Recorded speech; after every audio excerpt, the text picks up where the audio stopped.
E aí, meu amiguinho, minha amiguinha, como é que você está? Tudo bem? Maravilha, espero que sim. Ai, espero que sim.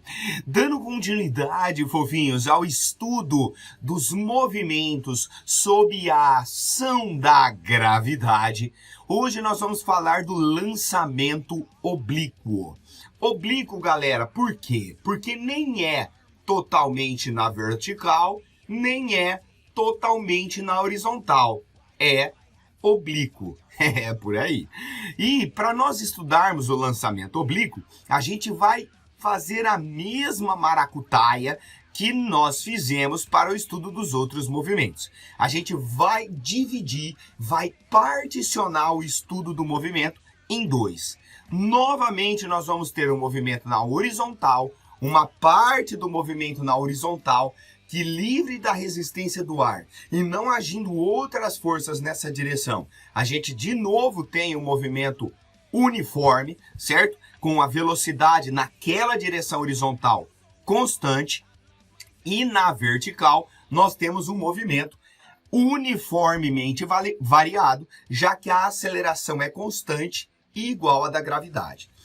Novamente, nós vamos ter a composição de dois movimentos. No caso, é a composição de um lançamento vertical com um movimento uniforme na horizontal. No mesmo intervalo de tempo que o corpo sobe e desce, ele percorre uma certa distância horizontal, dando para nós a trajetória que é totalmente parabólica. Diferente do lançamento horizontal, que era um pedaço da parábola, agora a gente tem um movimento parabólico totalmente. Beleza? Bom, vamos analisar então esse movimento. Vou dividir em x e y, né? Os dois movimentos. Vou orientar positivo no sentido do x e positivo no sentido do y. E aí nós vamos pegar um corpo e vamos lançá-lo obliquamente. Quando a gente lança obliquamente, esse corpo, né, essa velocidade inicial v0, forma um ângulo θ com a direção x. E aí nós vamos ter essa famosa trajetória, que é a trajetória parabólica. Vamos analisar essa situação.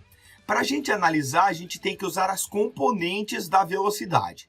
Então, eu tenho a componente v0x, que é na horizontal, e v0y, que é na vertical. Quando a gente lança esse corpo, como eu disse, o v0x não se altera. Na direção horizontal, a gente tem uma velocidade constante. Na subida, nós temos a velocidade vertical diminuindo e a resultante dando pela soma vetorial. Perceba que a resultante também diminuiu, mas por conta da diminuição do VY. Ao chegar no ponto de altura máxima, né, nós ainda teremos o V0x, não para na direção horizontal, só que no eixo Y, chegando na altura máxima, nós vamos ter a velocidade nula. O módulo da velocidade VY é nula, não a resultante, mas sim a componente VY. Aí o corpo começa a sua queda. O Vx mantém lá constante e o Vy ele vai aumentando. Se nós pegarmos dois pontos que estão à mesma altura, o Vy na subida tem o mesmo módulo do Vy na descida. O que a gente tem que ficar esperto é o sinal da velocidade para que a gente entenda o sentido que está acontecendo o movimento, se é na subida ou se é na descida. Aqui nós temos a resultante. E chegando ao solo, chegando de volta ao mesmo nível de lançamento, nós teremos a mesma intensidade da velocidade resultante.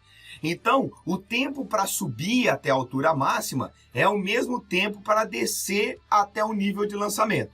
Existe uma simetria entre a subida e a descida. Beleza? Muito bem.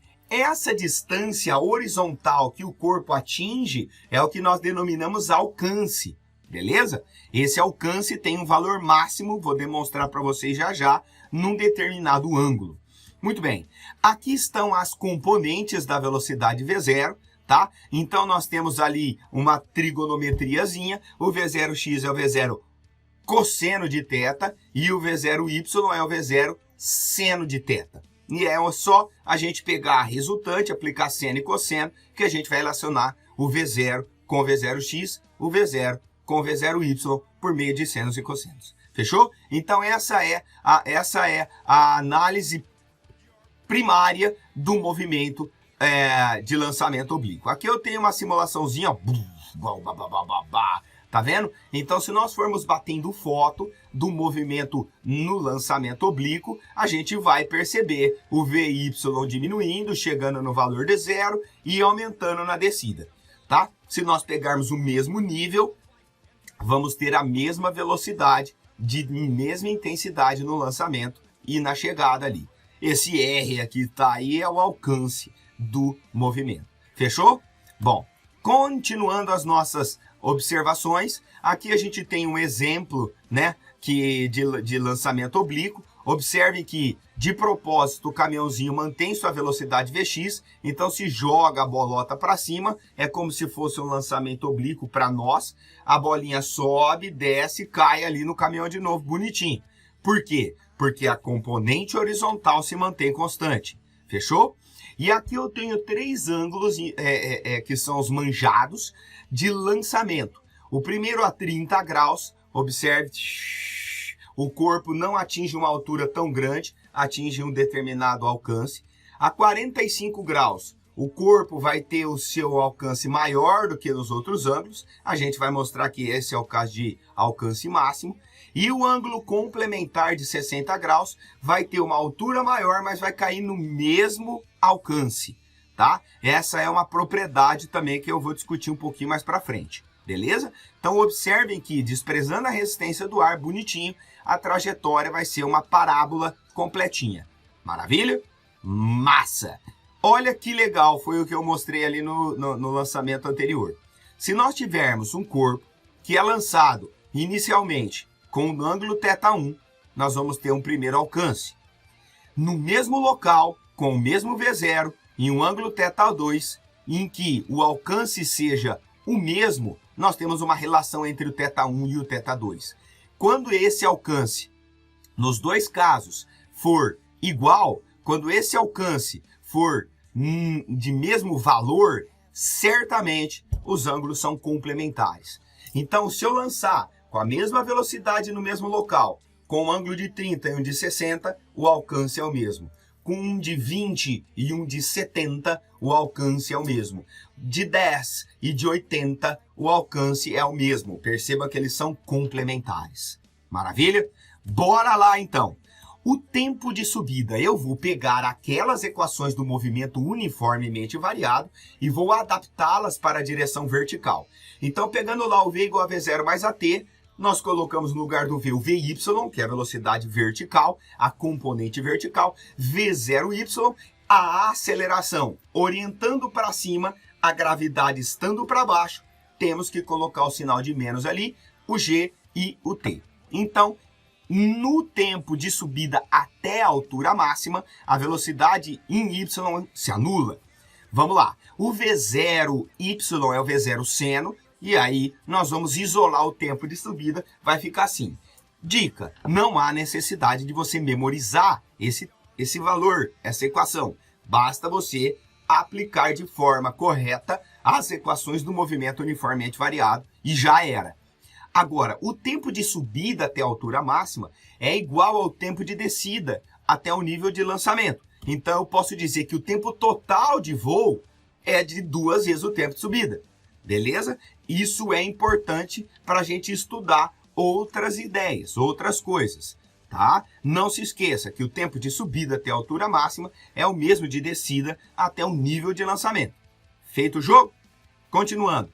Podemos também pegar as equações do movimento uniformemente variado, aplicando-as na vertical, e aí a gente determina a altura máxima. Aí eu peguei o Torricelli, olha lá, o V quadrado, V0 quadrado, 2 vezes A vezes ΔS, adaptei para o eixo Y. Na altura máxima nós temos a velocidade VY0, a gente vai colocar ali o V0Y, que é V0 seno de θ, vai lá, eleva ao quadrado, isola a altura e nós temos uma equação direta para a equação da altura máxima, para o valor da altura máxima. V0 quadrado, seno quadrado de θ dividido por 2G. Repito, não há necessidade de você memorizar essa última. O que você tem que saber é aplicar as equações do movimento uniformemente variado na vertical, na direção vertical. Muito bem, agora o alcance. O alcance é no eixo x. Então eu vou pegar o ΔS no eixo x, o V0x e o tempo total, que é o tempo de subir e descer. O V0x é V0 cosseno, que nós vimos lá nos slides anteriores. E o tempo total é 2 vezes V0 vezes o seno de θ. Esse 2 vezes seno vezes cosseno é o seno de 2θ. Lá na trigonometria, você já aprendeu isso. Então, o alcance vai ser dado por V0 quadrado, seno de 2θ dividido por G. É agora que eu vou mostrar para vocês o porquê do ângulo 45 ser o ângulo de maior alcance. Galera, para uma mesma velocidade no mesmo local, o alcance vai ser máximo quando esse seno de 2θ chegar no seu maior valor. Qual é o maior valor de um seno? Qual é o maior valor do seno de um ângulo? 1. Então, nós temos que ter, para o alcance máximo, o seno de 2θ igual a 1. Agora, qual é o ângulo cujo seno é 1? O ângulo é o 90. Então, aquele ângulo no 2θ tem que ser 90. Portanto, para aquele ângulo 2θ ser 90, o θ é 45. É aí que a gente tem o alcance máximo que esse corpo pode chegar no lançamento oblíquo. Maravilha? Então essa é, galera, a aula sobre lançamento oblíquo. Nós estudamos 4 movimentos sob a ação da gravidade. A queda livre, o lançamento vertical, o lançamento horizontal, que é a composição do movimento uniforme na horizontal com uniformemente variado na vertical, uma queda livre, e a mesma coisa aqui, só que diferente, igual, mais diferente, que é na horizontal, movimento uniforme, e na vertical, uma subida e descida num movimento uniformemente variado. Todos esses 4 movimentos, eles são sob a ação da gravidade. E, portanto, a gente tem que saber a gravidade local. Todos os 4 movimentos nós podemos estudar pela composição de movimentos. E lembrando as equações do movimento uniforme e do movimento uniformemente variado. Pegue essas equações, adapte para situações de horizontal e vertical, que você vai conseguir resolver esse problema de lançamentos, seja ele qual for. Maravilha? Muito obrigado pela paciência, pela audiência. Vamos em paz e que o Senhor nos acompanhe. Valeu!